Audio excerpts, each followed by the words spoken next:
My name is Samantha Miller, I'm 29, and I just experienced the ultimate boundary violation. After years of my family's controlling behavior, I finally bought my dream home in secret. 3 months of peace shattered when I walked in to find my mother Janice giving an unauthorized tour to my sister-in-law Brooke and her friend. The spare key I thought was safe, the privacy I fought for, all violated in an instant. The look on my mom's face wasn't even surprise, it was entitlement. Before I dive into how I caught my mom touring my house without permission, let me know where you're watching from and hit that like and subscribe button.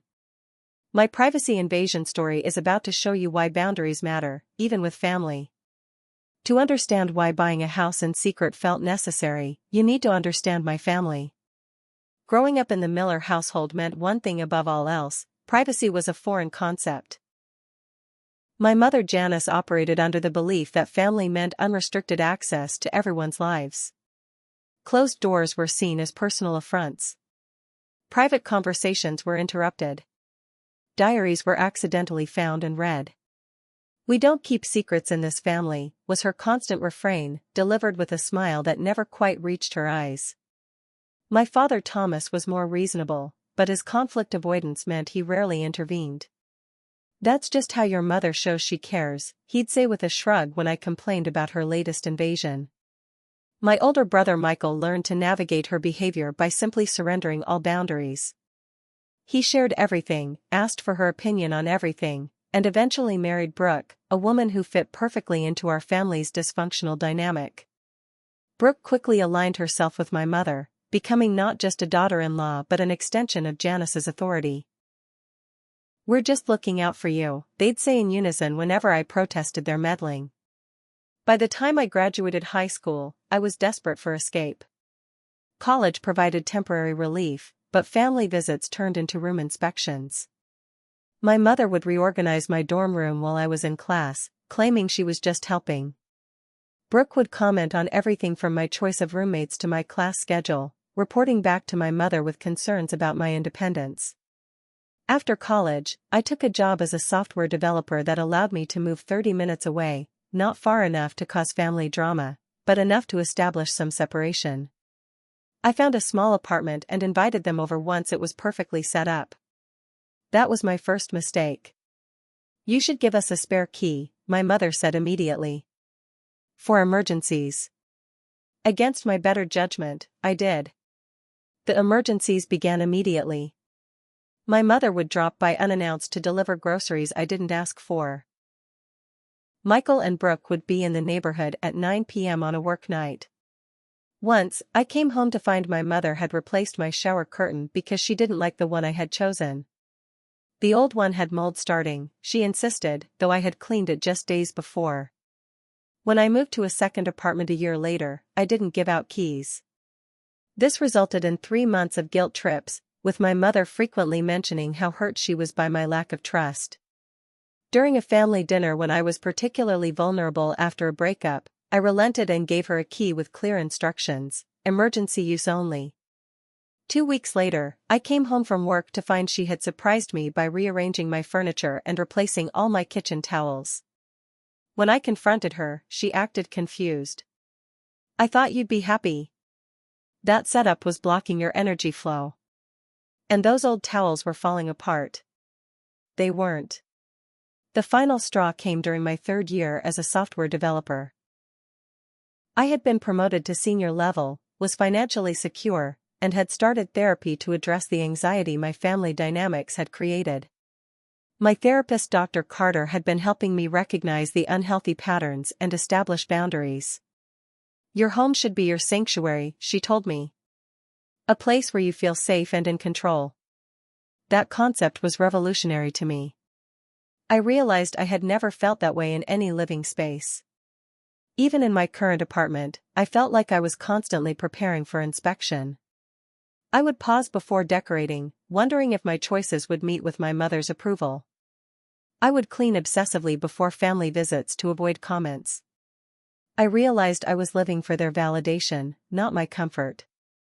At the same time, my brother and Brooke announced they were expecting their first child. Suddenly, family gatherings were consumed with baby talk and my mother's excitement about becoming a grandmother. For once, the spotlight was entirely off me. Conversations happened around me rather than about me. It was like becoming invisible in the best possible way. "This is your opportunity," Dr. Carter said during one session. "While they're distracted, you can make changes without the usual scrutiny." That's when I made my decision. I would use my savings to buy a house, completely in secret. The decision to buy a house without telling my family felt both terrifying and exhilarating. For the first time in my life, I would make a major life choice without their input, criticism, or attempted control. I started my search online, browsing listings during lunch breaks and after work. I created a separate email account just for real estate communications. I even bought a cheap prepaid phone to receive calls from realtors, paranoid that somehow my mother would discover my plans through our family phone plan. After researching thoroughly, I contacted a realtor named Lauren Jenkins who had excellent reviews and mentioned respect for client privacy in her profile. During our first meeting at a coffee shop far from my usual haunts, I explained my situation. "I need absolute confidentiality," I told her. "My family cannot know I'm looking to buy." Lauren didn't bat an eye. "I understand completely. Client confidentiality is sacred to me." Over the next few weeks, Lauren showed me various properties, always scheduling viewings during times I knew my family would be occupied. When Brooke had her baby shower on a Saturday afternoon, I toured 5 houses back to back. When my parents took their annual anniversary weekend trip to the coast, I attended open houses throughout the city. My criteria were specific. I wanted privacy above all else. A fenced yard, no shared walls, and preferably some distance from neighbors. I needed a home security system or the ability to install one. And most importantly, I wanted a place that felt nothing like my parents' house, no colonial style, no formal dining room, nothing that would remind me of family dinners filled with criticism. After 2 months of searching, I found it, a charming craftsman bungalow with a deep front porch, mature oak trees providing natural privacy screening, and a fully fenced backyard. The previous owners had already installed a security system. The interior featured warm wood floors, built-in bookshelves, and a kitchen with a breakfast nook instead of a formal dining space. It was nothing like my parents' home, yet it immediately felt like mine. "This is it," I told Lauren during the viewing. "I want to make an offer." The next few weeks were a blur of paperwork, inspections, and anxiety. I used my lunch breaks to meet with the mortgage broker. I scheduled the home inspection on a day I'd already planned to work from home. I signed documents electronically whenever possible to avoid raising suspicions with frequent absences. The day I closed on the house was surreal. I sat at the title company, signing my name dozens of times, half expecting my mother to burst through the door and demand to know what I was doing. But she didn't. I walked out clutching the keys to my very own home, and no one in my family had any idea. Moving presented another challenge. I couldn't hire a moving company without raising questions, so I enlisted the help of 2 close friends from work, Allison and Derek, who had no connections to my family. "This is some CIA-level secrecy," Derek joked as we loaded my belongings into his truck over the course of several evenings. "Trust me, it's necessary," I replied. We moved my essentials first: bed, couch, kitchen items. Then over subsequent weekends, we gradually relocated the rest of my belongings. To my family, it appeared I was simply decluttering my apartment. I told them I was embracing minimalism after reading a book about it. "It's about intentional living," I explained when my mother noticed my increasingly empty apartment. "Sounds lonely," was her dismissive response. Setting up my new home without family input was a revelation. I painted the living room a deep teal color my mother would have called depressing. I arranged furniture for comfort rather than appearance. I bought plants, lots of plants, creating the indoor garden my mother had always vetoed due to mess. I hung art that spoke to me rather than matched the furnishings. For 3 months, I lived a double life. To my family, I still resided in my apartment. I'd stop by occasionally to collect mail and check on the place, maintaining the illusion. To manage unexpected visits, I left some furniture and basics there, making it appear lived in. Meanwhile, I was building my real life in my secret home. Those 3 months were the most peaceful of my adult life. Each evening, I'd return to my house, close the door, and breathe deeply in a space that was entirely mine. No one could drop by unannounced. No one could judge my choices. No one could rearrange my things for my own good. I developed routines that were just for me. Sunday mornings spent reading in my breakfast nook. Wednesday evening baths in my clawfoot tub. Movie nights where I could watch whatever I wanted without commentary. I knew I couldn't maintain the secret forever. Eventually, I planned to tell them, on my terms, when I was ready. I imagined inviting them over for dinner once I felt secure enough in my boundaries to withstand their reactions. I rehearsed speeches explaining my decision, setting clear expectations about visits and privacy. But I never got the chance to reveal my secret on my terms. Instead, the decision was made for me in the most invasive way possible. It was a Tuesday afternoon in October when my carefully constructed double life collapsed. I had taken a half-day off work to meet with a contractor about building a deck in my backyard. The meeting finished earlier than expected, leaving me with a rare free afternoon. I decided to stop by a nursery to pick up some fall plants for my front porch. As I turned onto my street around 2:30 p.m., I noticed 3 unfamiliar cars parked in front of my house, a silver Lexus SUV I recognized as my mother's, a blue Honda that belonged to Brooke, and a red Toyota I didn't recognize. My stomach dropped instantly. There was only one explanation: somehow, they had found out about my house. I parked across the street, my hands shaking so badly I could barely turn off the ignition. Questions raced through my mind. How did they find out? How did they get inside? What were they doing in there? I sat frozen, considering my options. I could drive away, pretend I hadn't seen them. I could confront them outside. I could call the police for trespassing. Before I could decide, anger overcame my shock. This was my house. The one thing I had done just for myself. And somehow, they had invaded it before I could even reveal its existence on my terms. I grabbed my purse and marched across the street. As I approached my front door, I could hear voices inside, my mother's distinctive laugh, Brooke's softer tones, and another female voice I couldn't immediately identify. I inserted my key with trembling hands and pushed the door open. The voices were coming from upstairs. I moved silently through my own home, feeling like an intruder. As I reached the top of the stairs, I heard my mother's voice clearly. "And this is Samantha's bedroom. Notice how she still hasn't bought proper curtains. I've been telling her for years that those flimsy things don't block enough light for proper sleep." I turned the corner to find my mother standing in my bedroom doorway, gesturing grandly to Brooke and a woman I now recognized as Karen Wilson, a longtime family friend. They were all holding coffee mugs, my coffee mugs, and looking completely comfortable in my private space. The master bathroom is a decent size, but the tile work is outdated. I've already told her she should renovate it while contractors are affordable. My mother continued her unauthorized tour, completely unaware of my presence. "Mom." My voice came out strangled, barely audible. "And this closet is actually surprisingly spacious for a house this age." She turned and finally saw me. Instead of shame or embarrassment, her face lit up. "Samantha. What a surprise. I thought you'd be at work all day."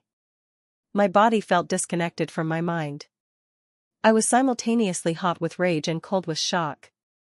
The room seemed to tilt slightly as I struggled to comprehend the scene before me. Brooke at least had the decency to look embarrassed, her eyes darting to the floor as she shifted uncomfortably.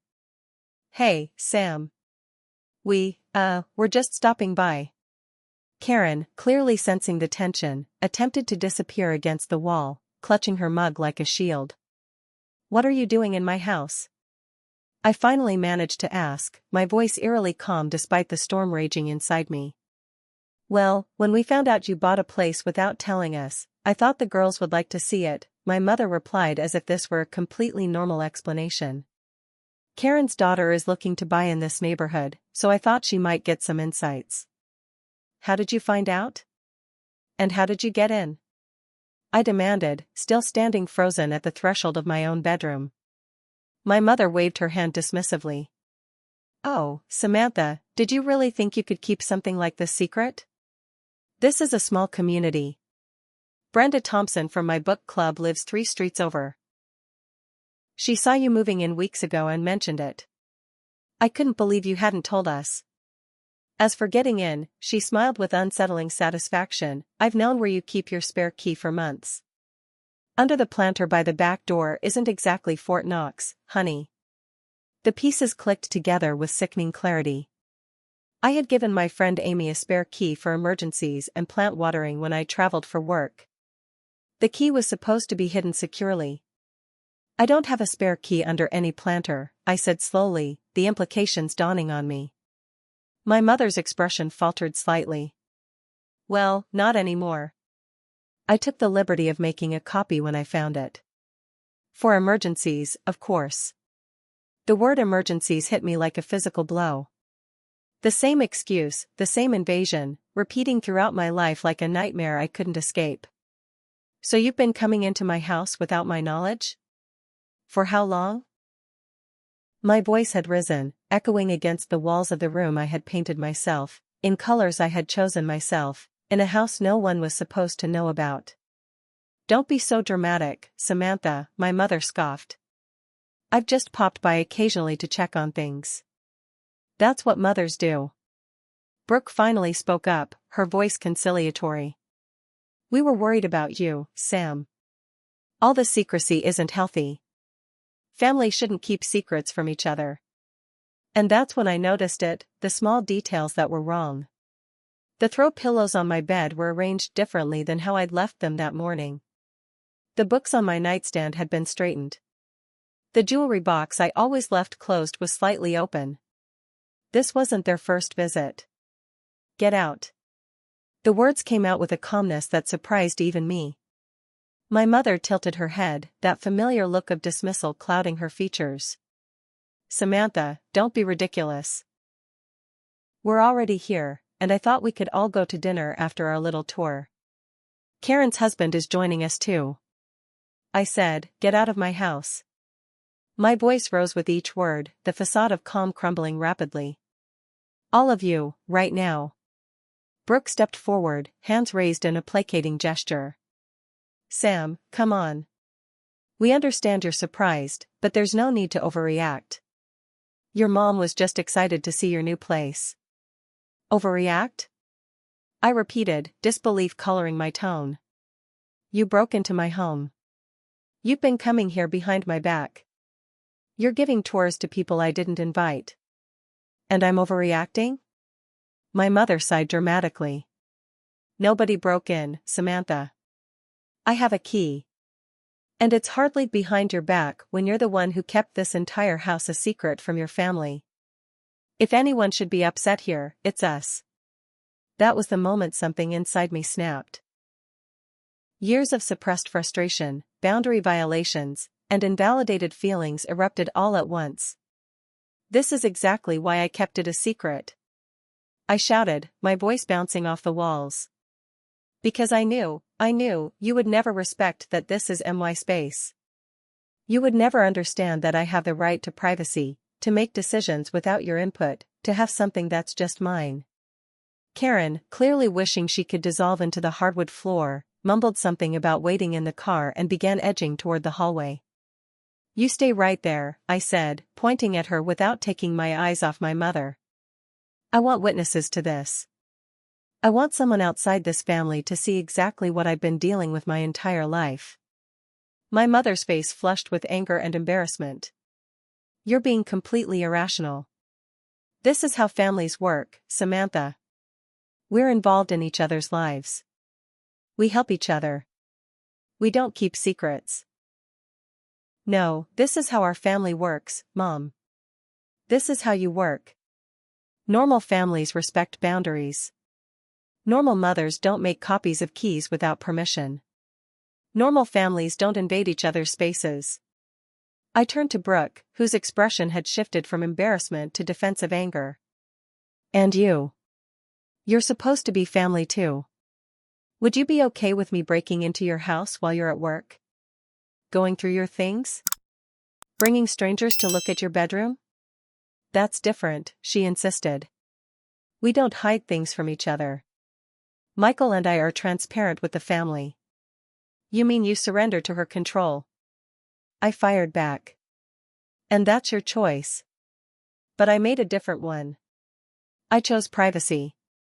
I chose independence. And both of you violated that choice. My mother scoffed. Independence? Is that what you call lying to your family for months? Sneaking around like a teenager? I didn't lie, I countered. I just didn't share information I knew you would use against me. Information you would use to invade my life, exactly like you're doing right now. Brooke's phone chimed, and I watched as she discreetly sent a text message. I knew immediately what was happening. You're texting Michael, aren't you? Calling in reinforcements? I laughed bitterly. Of course you are. God forbid anyone stand up to Janice Miller without the entire family intervening. He should be part of this conversation, Brooke defended. He's worried about you too. We all are. This behavior isn't like you, Sam. This behavior is exactly like me. This is who I've always been, someone who wants basic privacy and respect. You've just never allowed it. My mother placed her coffee mug on my dresser with deliberate slowness. I noticed then that she wasn't using a coaster, something she would never tolerate in her own home. The small hypocrisy fueled my anger further. I brought you some things for the house, she said, changing tactics. Some proper towels for the guest bathroom, those thin ones you bought won't last a month. And I picked up curtains for the living room. The afternoon sun is brutal on furniture. I stared at her, momentarily speechless. You've been bringing things to my house? Without my knowledge? Where are they? In the guest room closet, of course. I didn't want to disrupt your setup until we could discuss the best placement. I stormed past them to the guest room, flinging open the closet door. Inside were shopping bags from my mother's favorite home goods stores, at least a dozen of them, containing items I hadn't purchased and didn't want. Curtains, throw pillows, kitchen gadgets, picture frames. Some still had tags, others were clearly already used. With a sickening jolt, I realized she had been transferring items from her house to mine. How many times have you been here? I demanded, returning to the hallway where they all stood in tense silence. My mother avoided my gaze. A few. Just to drop things off and make sure everything was okay. Define a few, I pressed. Brooke interjected. Sam, does it really matter? She was trying to help. It matters to me. This is my house. How many times? My mother finally met my eyes, defiance clear in her expression. I don't know. Maybe once or twice a week since I found out. The back door lock is a bit loose, by the way. You should get that fixed. Once or twice a week. 4 months. The violation was so complete, so thorough, I felt physically ill. Before I could respond, the sound of the front door opening echoed through the house. Hello? Mom? Brooke? Michael's voice carried up the stairs. Sam? Are you here? Within moments, my brother appeared at the top of the stairs, looking confused and concerned. At 32, Michael had always been the peacemaker, the one who smoothed things over when our mother went too far. But in that moment, all I could see was another ally in her campaign against my independence. What's going on? He asked, taking in the scene. Brooke said there was some kind of emergency. The emergency, I said through clenched teeth, is that our mother has been breaking into my house for months. She made a copy of my spare key without permission. She's been bringing things here, moving my stuff around, and today decided to give a full tour to Brooke and Karen. Michael's brow furrowed as he processed this information. Wait, this is your house? Since when? "And Mom, you've been coming here without telling her?" At least he seemed genuinely surprised by the latter part. "Since 3 months ago," I answered. "And yes, apparently our mother thinks property ownership doesn't apply to her offspring."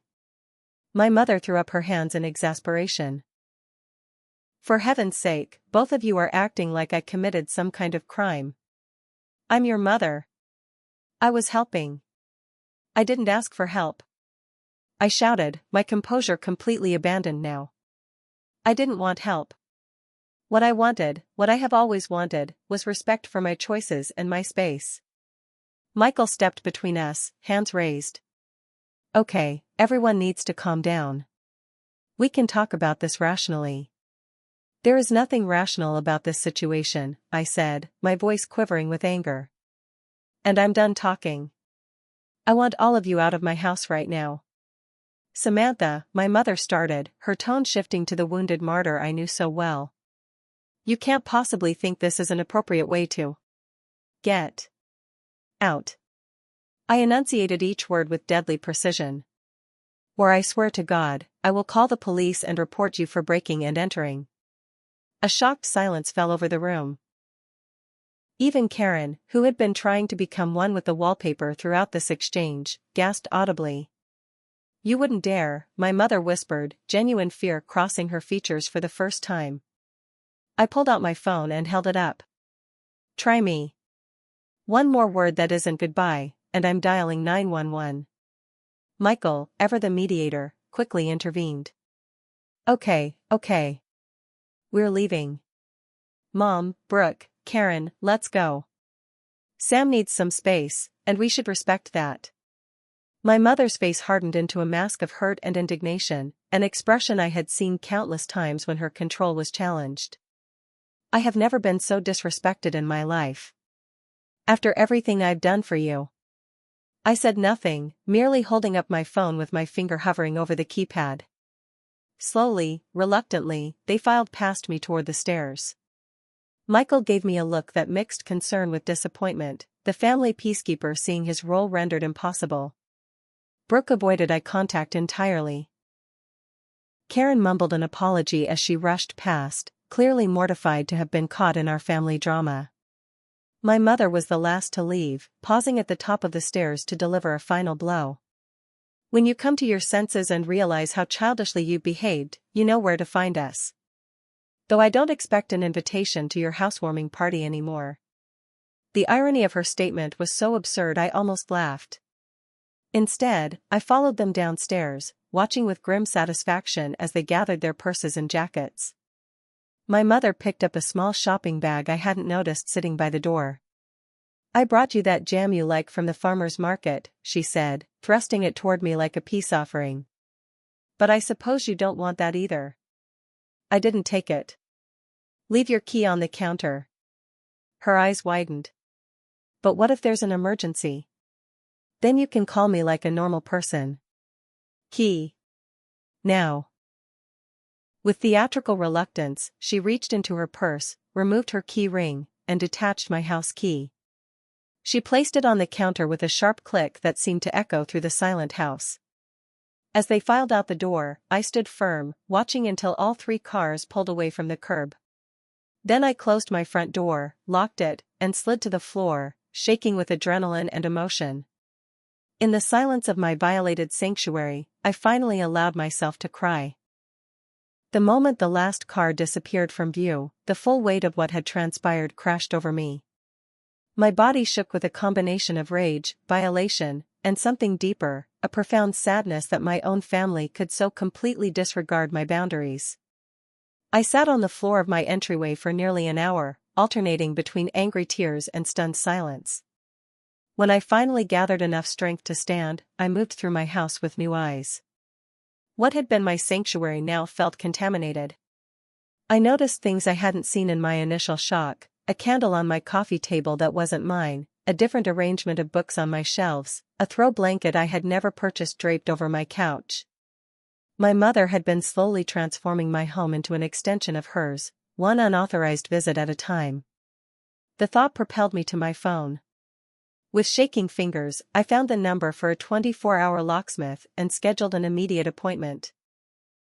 Within an hour, a middle-aged man named Frank arrived to change every lock in the house. Having some security issues, he asked casually as he worked on the front door. Family issues, I replied simply. Frank nodded knowingly. Say no more. Happens more often than you'd think.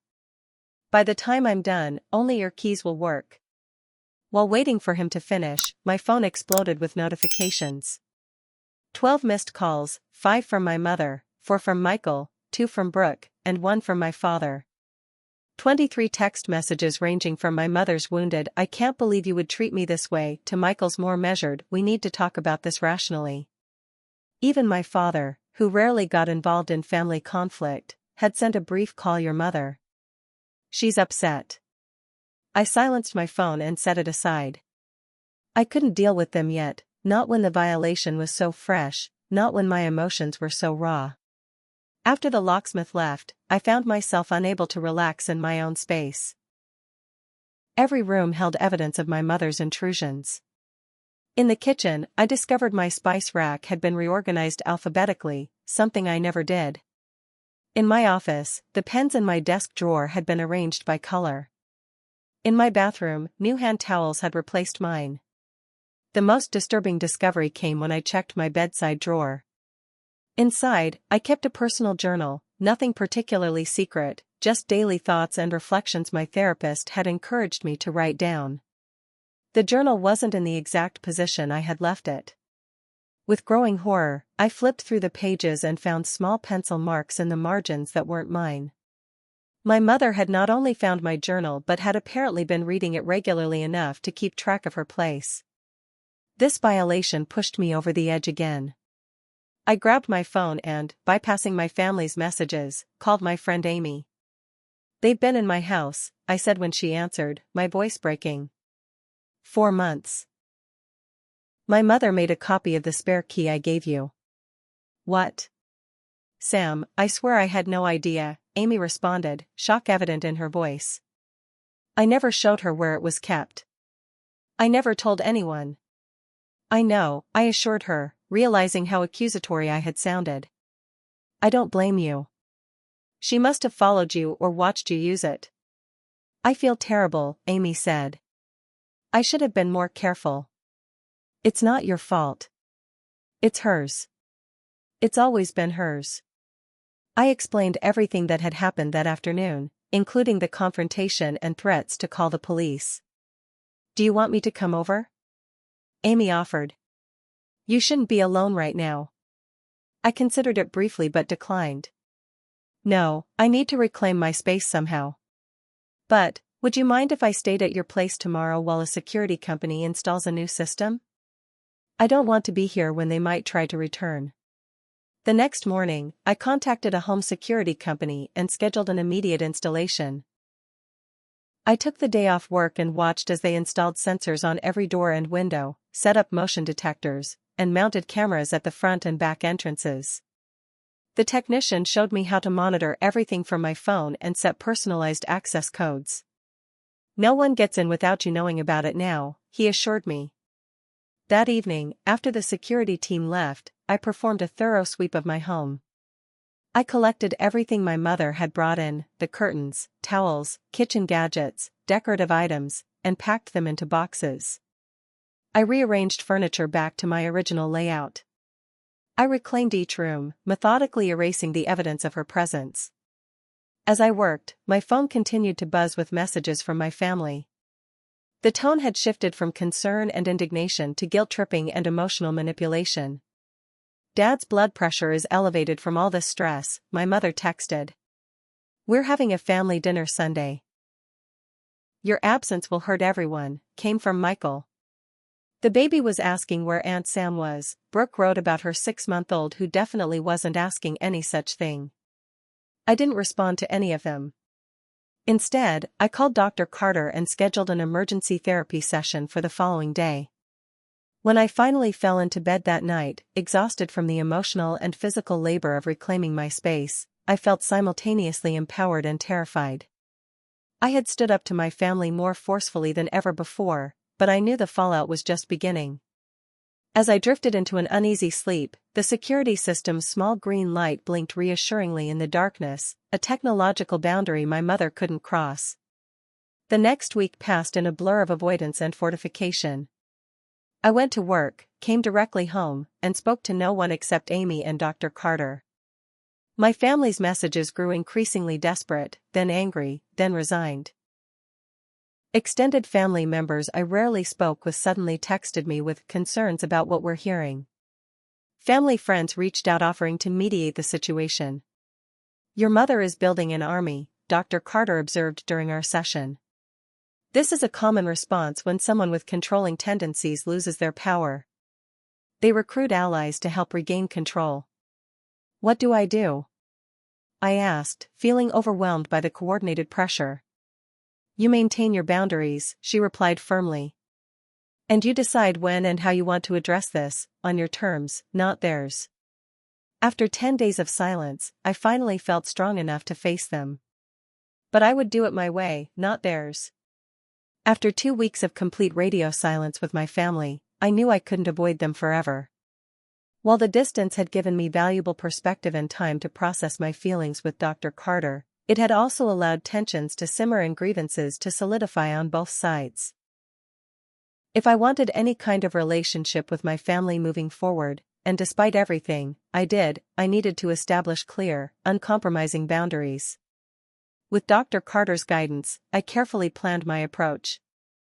I wouldn't meet them on their territory, where old dynamics could easily reassert themselves. I wouldn't invite them to my home, which still felt like a healing sanctuary I wasn't ready to open to them. Instead, I suggested a neutral location, a quiet coffee shop downtown with private seating areas where we could speak without being overheard. I composed a brief text message to my parents, Michael and Brooke, "I'm ready to talk. Bluebird Coffee Shop, Saturday at 10 a.m. Just the 5 of us." The responses came almost immediately. "Thank goodness. We've been so worried. Mom. Finally. We'll be there. Michael.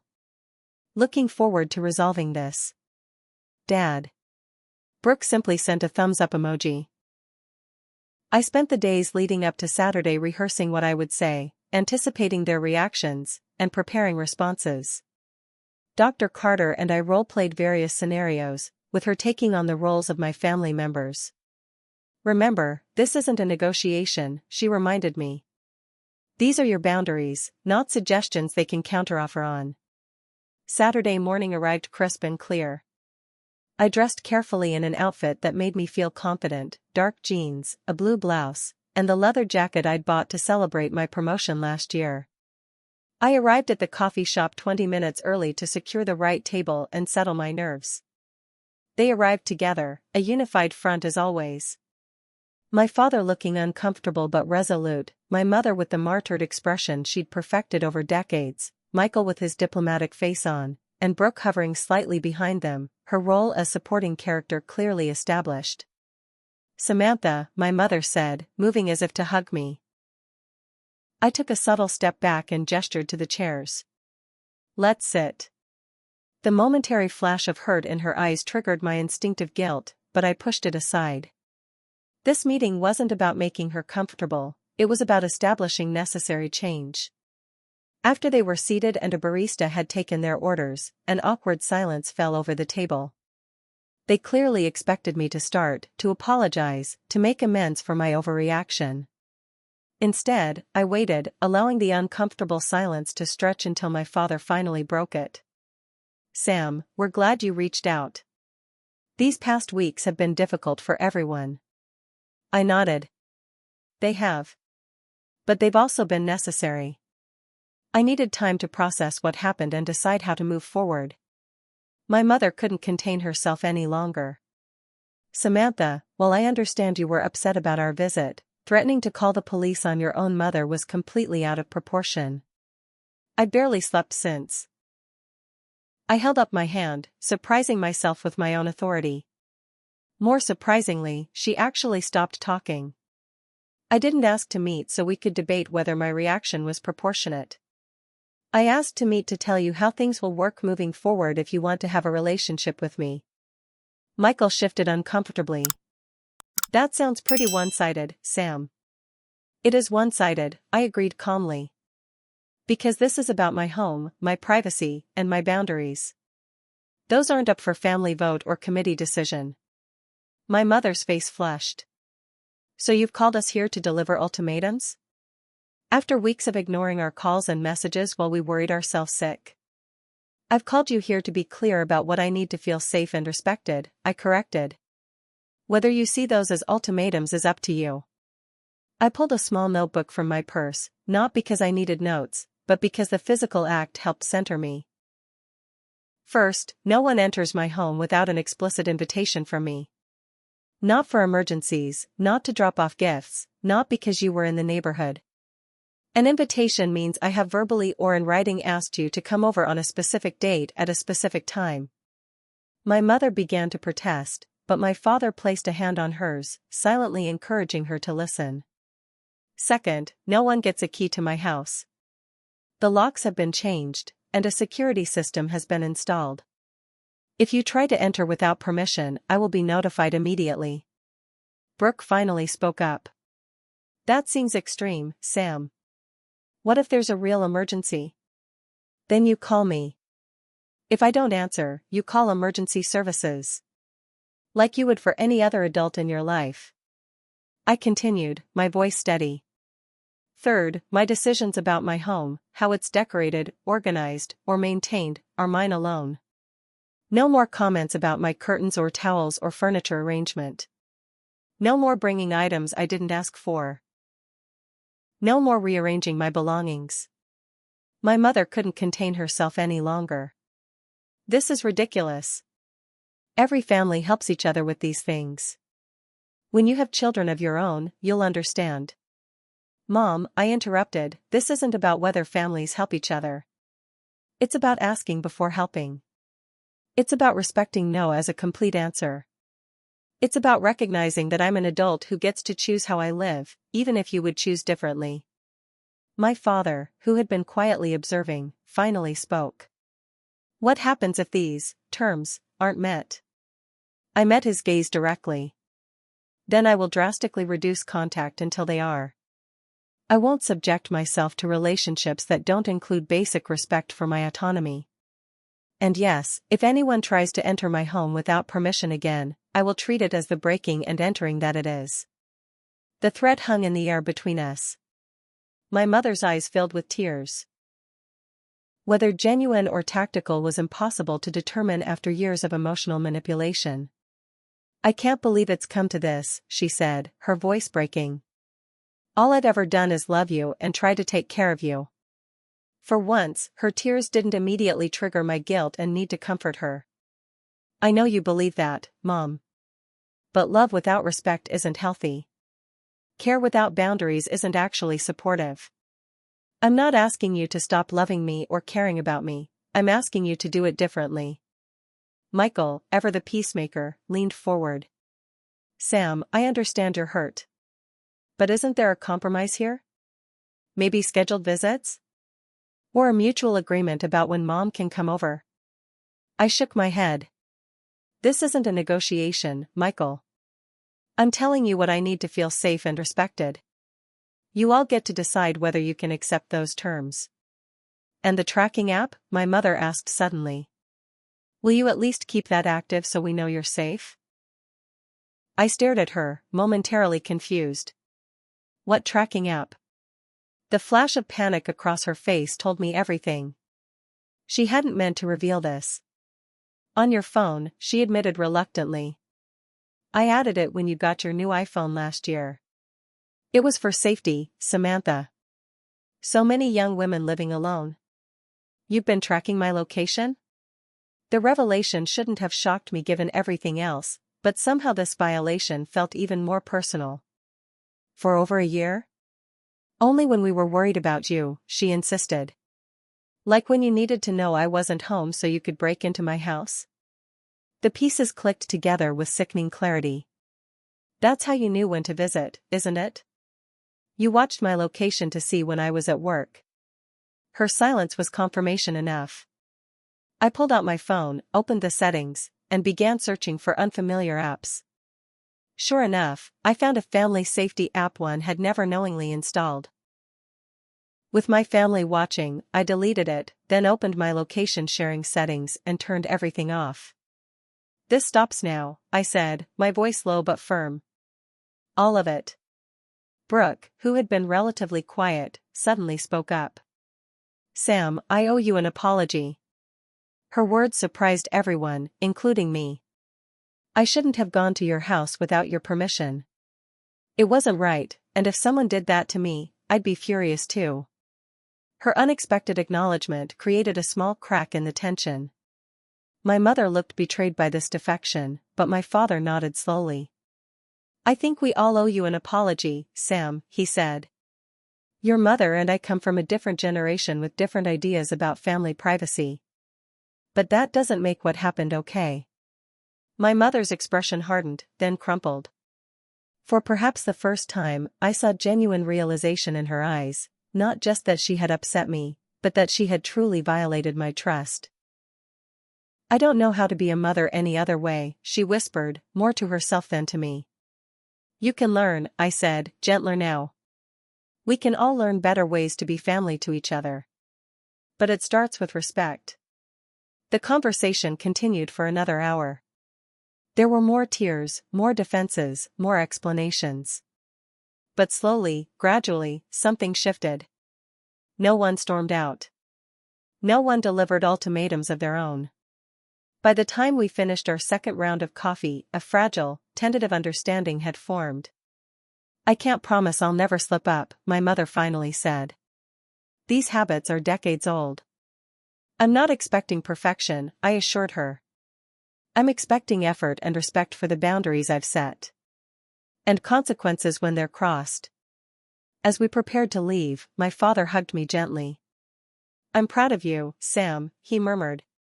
"Standing up for yourself takes courage." Michael gave me an awkward side hug. "This will take some getting used to, but I get it." "I do." Even Brooke offered a conciliatory smile. "Maybe when you're ready. I'd like to see your place properly." With an invitation. My mother was the last to leave. She stood before me, looking somehow smaller than I remembered. "I don't want to lose you," she said simply. "You won't," I replied. "But our relationship has to change." She nodded slowly, acceptance gradually replacing resistance in her expression. "I'll try." As I watched them leave, I felt lighter than I had in weeks, perhaps years. The boundaries had been drawn clearly, and for the first time, I believed they might actually be respected. The road ahead wouldn't be easy, but it was finally heading in the right direction. 6 months have passed since that confrontation in my bedroom and the subsequent coffee shop summit. 6 months of healing, adjustment, and rebuilding, not just my sense of security in my home, but the fundamental dynamics of my family relationships.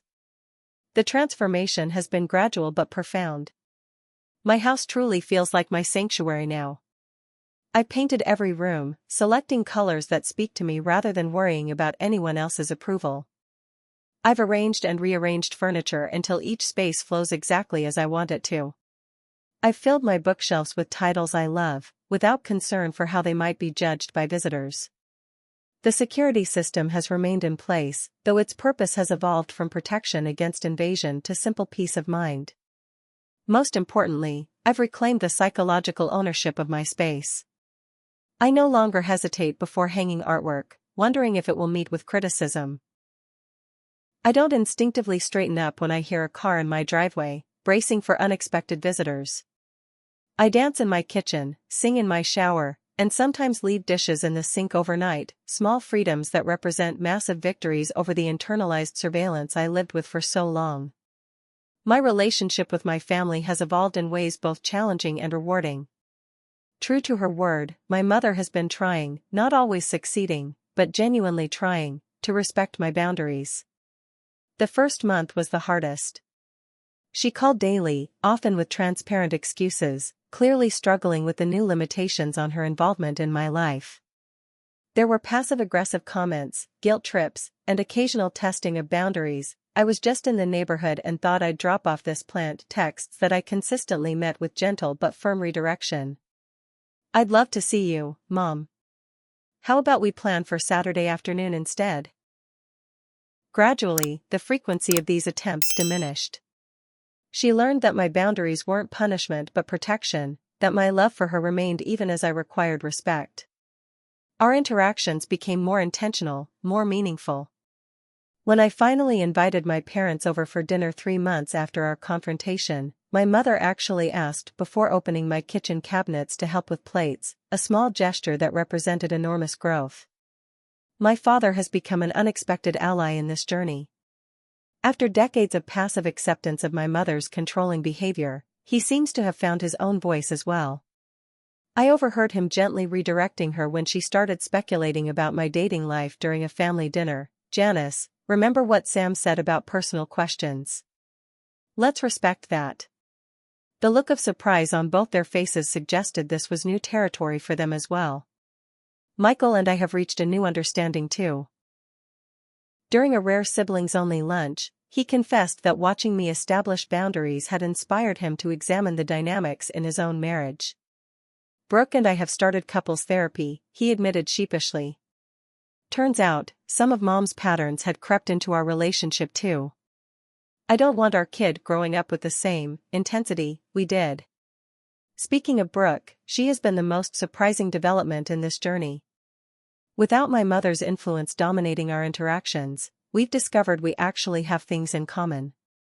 She invited me to join her book club, a small gesture that has evolved into genuine friendship. During a recent meeting at her house, she proudly showed me the locks she had installed on her home office door.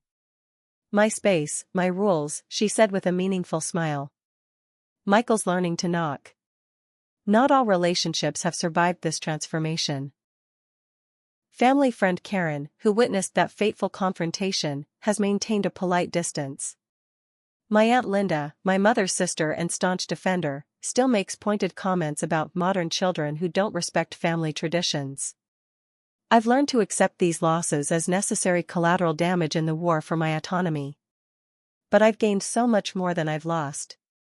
Friends like Amy have become even closer, our relationships deepened by the honesty and vulnerability this experience required. My therapy sessions with Dr. Carter have evolved from crisis management to personal growth. And I've developed new friendships with people who have never known the previous version of me, the one who flinched at unexpected opinions and second-guessed her own preferences. Perhaps most significantly, I've learned that boundaries aren't walls, they're bridges. By clearly defining what is and isn't acceptable, I've actually created space for more authentic connection. The visits I now have with my family may be less frequent, but they're infinitely more meaningful. We talk about real things instead of surface criticisms. We engage as adults rather than reverting to childhood roles. Last weekend, I finally hosted that housewarming party I had once imagined, on my terms, with my chosen guest list. My family was there, alongside my friends and colleagues. My mother brought a housewarming gift, a beautiful plant, and presented it with the words, "I thought this might look nice in your sunroom, but it's completely your choice where it goes. Or if you even want it." The small acknowledgement brought tears to my eyes. As I looked around at my home filled with people who now respected my space and my choices, I felt a profound sense of gratitude for the difficult journey that had brought us here. Setting boundaries isn't selfish, it's essential. Protecting your space isn't petty, it's preservation. And sometimes, the hardest confrontations lead to the healthiest relationships. I still have my security system, but I rarely check it anymore. The real security comes from knowing I've found my voice, established my worth, and created a home that is truly my own, not just in deed, but in dignity. Have you ever had to establish difficult boundaries with people you love? How did you handle it, and what did you learn from the experience? I'd love to hear your stories in the comments below. And if you found my journey helpful, please like this video, subscribe to my channel, and share this with someone who might need to hear that it's okay to protect their peace. Thank you for being part of my healing journey, and remember, true love comes with respect, not conditions.